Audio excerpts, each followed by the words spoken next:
हूँ धानकड़ी तीन घाट में कराइला गोटे कम कर कहतु से इमिडिएटली आसवे आरडी आम मीटिंग चलती 30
रंगनाथ मिश्र थांती चीफ जस्टिस हठात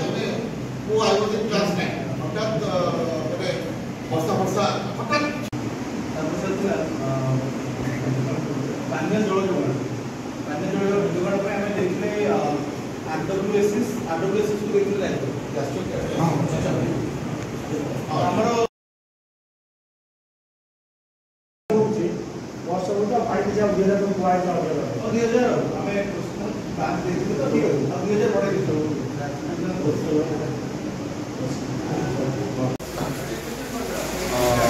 जो शिवरात्रि अच्छी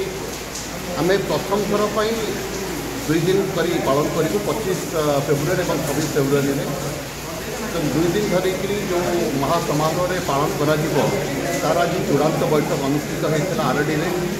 सब कलेक्टर ट्रस्टी भाव में थे समस्त सेवाज बंधु मैंने थे मंदिर प्रशासन सहित जो मैंने जड़ित विभिन्न व्यक्तिविशेष मैंने थे मीडिया बंधु मैंने थे विभिन्न लाइन डिपार्टमेंट्स जो मैंने कि सुरखुर रे एक कार्य संपादित कर सहायक हे से समस्ते थे सबू आम जहाँ जहाँ डिसीजन हो जिलापाल अध्यक्षतार प्रथम होता आमर गोटे मास तले मासक तले होता तार प्रथम बैठक तापर सब कलेक्टर ट्रस्टी हिसाब से द्वितीय बैठक आसिक आरडी में करते कहले आज जो बैठक थिला जागर बैठक कौन कहे माने केमती आलोचना कौन करागला कौन कहे जय बाबा अखंडलमणि बाबा अखंडलमणि पीठ में चलित वर्ष महाशिवरात्रि महोत्सव महा आडंबर अनुष्ठित हेब एथिपाई पीठस्तरीय शेष बैठक शेष समीक्षा बैठक अनुष्ठित होता ए जिलापाल महोदय अध्यक्षता करते उपजिलापाल महोदय बीडीओ सार तहसीलदार सार एवं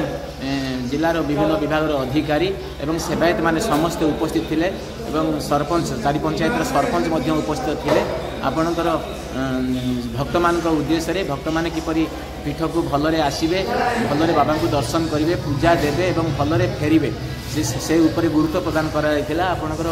रास्ताघाट कथा कहतु पानीय जल कथा कहतु बेरिकेड कथा कहतु आलोकीकरण कथा कहतु स्वास्थ्य सेवा कथा कहतु सबू कथा गुरुत्व आरोप कर जो काम बाकी अच्छी ताकू त्वरान्वित करने और संपूर्ण करने अधिकारी मानक निर्देश प्रदान कर